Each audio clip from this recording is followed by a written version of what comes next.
कर्क लगन के चार्ट में हम राहु और शुक्र कंजक्शन को डिस्कस कर रहे हैं। इस वीडियो में आपके अब पंचम भाव के लिए विचार करेंगे। पंचम भाव की बात आती है तो यहाँ पर आपके राहु और शुक्र वृश्चिक राशि में स्थित होंगे। वृश्चिक राशि में स्थित होते हुए ऐसा राहु और शुक्र आपको काफी ज्यादा इश्यूज लाएगा अपने रिश्तों को लेकर। ऐसा राहु और शुक्र है तो ये आपके अर्निंग्स के लिए बहुत अच्छा हो सकता है, वेल्थ गेन के लिए बहुत अच्छा हो सकता है, या जो जो भी आपकी प्लानिंग्स है अपने जीवन में धन या लग्जरी को लेकर। लेकिन ऐसा राहु और शुक्र आपको काफी सेक्रेट भी बनाएगा। जो जो भी आप निर्णय लेने वाले हैं या जो जो भी आपकी प्लानिंग्स है किसी भी पर्टिकुलर काम को लेके, वहां आप काफी ज्यादा सेक्रेटली प्लानिंग करते रहेंगे। इस प्रकार का अब शुक्र है तो शुक्र आपके चार्ट में कारक ग्रह भी है और वो आपके फोर्थ हाउस और आपके 11th हाउस को रिप्रेजेंट करते हैं। ऐसे जो जातक होते हैं उनके पास उनके स्वयं के टैलेंट की वजह से, उनकी किसी हिडन क्षमता की वजह से उनके पास बहुत ज्यादा वेल्थ होता है या पैसा कमाने की जो क्षमता है वो होती है। शुक्र यहाँ पे अब कितना ज्यादा क्लोज है राहु के, जितना ज्यादा शुक्र क्लोज होंगे उतनी ही ज्यादा आपकी एक्सपेक्टेशंस बढ़ेंगी आपके चार्ट में फोर्थ हाउस और आपके 11th हाउस को लेकर। अगर मान लो आपके शुक्र रेट्रोग्रेड कंडीशन में बैठे हैं तो यहाँ पर आपको उस वे में रिजल्ट मिल नहीं सकेंगे जिस वे में आप वास्तव में चाहते हैं। अगर पुरुष का चार्ट हो चाहे स्त्री का चार्ट हो, ऐसा राहु और शुक्र का जो कंजक्शन है वो आप में बहुत ज्यादा हिडन टैलेंट लाएगा। लेकिन ये जब भी मैरिड लाइफ की बात आती है तो उतना अच्छा कंजक्शन नहीं माना जाएगा। यहाँ पे अब आपको मंगल की स्थिति को देखना होगा और जो भी ग्रह यहाँ प्रभाव डाल रहे हैं राहु और शुक्र पर उनको भी देखना होगा। या तो फिर कोई ग्रह आपका राहु या शुक्र के साथ यहाँ स्थित भी हो सकते हैं। तो जो भी ग्रह यहाँ स्थित होगा वो राहु के साथ अगर एक मित्रवत ग्रह है तो निश्चित तौर पे आपको कुछ फायदा मिलेगा। लेकिन राहु के साथ मित्रवत ग्रह नहीं होने के केस में आपको काफी नुकसान हो सकता है। उन भावों के लिए भी आपको काफी नुकसान हो सकता है जिनका लोड होकर वो प्लेनेट यहाँ आ रहा है। साथ ही देखिए, अब अगर पुरुष के केस में बात की जाए राहु और शुक्र के इस कंजक्शन की, तो जब भी कोई भी पुरुष अगर मैरिज करेगा तो उसको अपने पार्टनर से बहुत सावधान रहना पड़ेगा। इवन अपने पार्टनर से बहुत कम संतुष्टि मिलने की संभावना होगी। इसलिए आपका कोई ना कोई बहुत सेक्रेट अफेयर या आपका कोई ना कोई रिलेशनशिप होने की भी संभावना होगी। बट आप अपने आप को जब एक्सप्लोर करते हैं, अपनी क्वालिटीज को जब आप एक्सप्लोर करते हैं, तो आपको शुक्र से रिलेटेड अपने अंदर कुछ हिडन टैलेंट देखने को मिल सकता है। राहु और शुक्र का ये वाला कंजक्शन कहीं ना कहीं आपकी लाइफ में बहुत सारी ऐसी चीजें भी आपसे करवाएगा जो अर्निंग्स के मामले में आपके लिए बहुत ज्यादा सेक्रेट होंगी, कहीं ना कहीं आप जिनको दूसरों के सामने नहीं लाना चाहते। इसी तरीके से राहु और शुक्र का कंजक्शन होगा तो जातक बहुत सारे ऐसे विचार अपने मन में लाएगा, वो किसी भी पर्टिकुलर रिश्ते के प्रति बहुत ज्यादा ऑब्सेस्ड होगा। शुक्र आपके चार्ट में कारक ग्रह होने के साथ साथ क्योंकि वो 11th हाउस को रिप्रेजेंट कर रहे हैं और वो अपने से बिल्कुल ऑपोजिट बैठे हैं, तो ये आपके नेम फेम के लिए काफी अच्छा हो सकता है। आपको जो जो भी टैलेंट है, जो जो भी आप में क्रिएटिविटी है, उसकी वजह से लोग आपको जानने और पहचानने लगेंगे। इसी तरीके से निर्णय लेने की क्षमता हालांकि यहाँ राहु आपको काफी अच्छी प्रोवाइड करते हैं, लेकिन इल्यूजन भी उतना ही ज्यादा। और आप जब भी कोई भी निर्णय लेंगे तो आप में धैर्य नहीं होगा। यहाँ पे अब शुक्र की क्वालिटीज काफी मल्टीप्लाई हो रही है तो आप जीवन में बहुत ज्यादा भौतिक सुख सुविधाओं की तरफ आकर्षित हो सकते हैं ये कंजक्शन के होते हुए। कभी कभी आप अपने आर्थिक मामलों में कोई बड़ी रिस्क लेंगे या कोई भी ऐसा डिसीजन लेंगे जो आपके फेवर में नहीं होगा। यहाँ पे जस्ट आपकी शुक्र की क्वालिटीज इंक्रीज हो रही है तो मुख्य तौर पे आपकी धन लग्जरी या ऐशो आराम से जीवन जीने की प्रवृत्ति को ऐसा राहु प्रदान करता है। अगर शुक्र की महादशा हो या राहु की महादशा हो तो इन रिजल्ट्स की प्रबल संभावना होगी अब आपकी लाइफ में।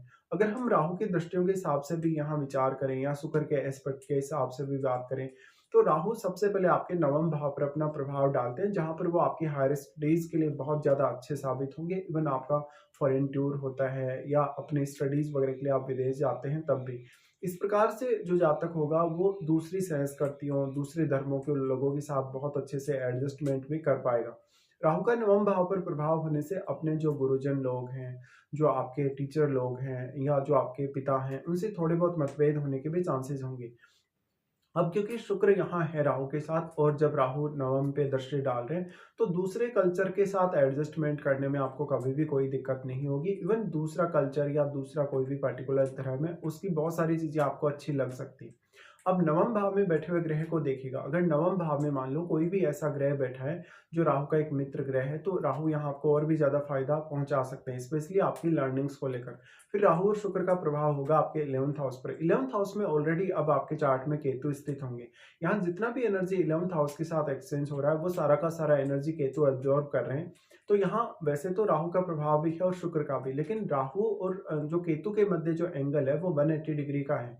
इसलिए राहु का प्रभाव उतना अधिक केतु पर नहीं है जितना कि शुक्र अपना प्रभाव डाल पा रहे हैं, क्योंकि शुक्र की क्वालिटीज यहाँ काफी मल्टीप्लाई हुई हैं, उनका जो भी कारकत्व है वो काफी मल्टीप्लाई हुआ है। तो शुक्र का प्रभाव वैसे तो केतु पर ज्यादा ही रहेगा, लेकिन जितना भी एनर्जी आपके 11th हाउस को मिल रहा है वो सारा का सारा केतु एब्जॉर्ब कर रहे हैं।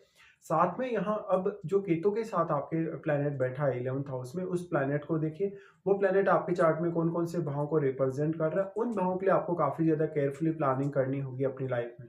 इस तरीके से देखा जाए तो आर्थिक मामलों में ये काफी उतार चढ़ाव ला सकता है, या तो फिर ऐसा भी होगा कि आपने ही पैसा अर्न किया या आपने ही कोई नेम फेम अर्जित किया, लेकिन जो पैसा आपने अर्न किया, जो कुछ भी आपने हासिल किया, वो आपके पर्टिकुलरली उस वे में काम नहीं आ पा रहा जिस वे में आना चाहिए। राहु का दृष्टि फिर यहाँ आपके लगन पे होगा। लगन पे दृष्टि होगा तो ऐसा राहु आपको काफी टैलेंटेड बनाता है, आपको काफी ओवर इमोशनल बनाता है। अगर चंद्रमा आपके चार्ट में वेल प्लेस्ड हो तो ऐसा राहु क्रिएटिविटी बहुत ज्यादा स्ट्रॉन्ग देगा आपको।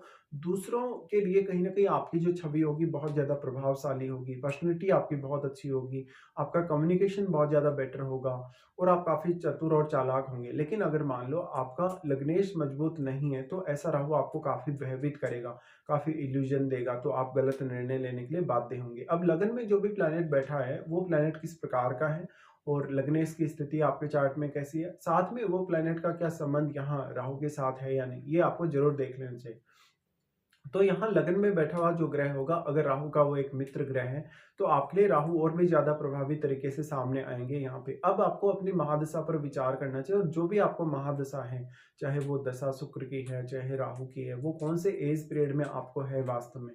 क्योंकि ऐसा राहु और शुक्र आप में टैलेंट तो बहुत ज्यादा बढ़ाएगा, आप में बहुत सारे ऐसे चांसेस लाइफ में डेवलप करेगा जहां पर आप बहुत ज्यादा अर्न कर सकते हैं, इवन नेम फेम भी और धन भी। लेकिन रिश्तों की बात करें तो रिश्तों के साथ ऐसा राहु और शुक्र अटैचमेंट बहुत ही ज्यादा स्ट्रॉन्ग बढ़ाता है।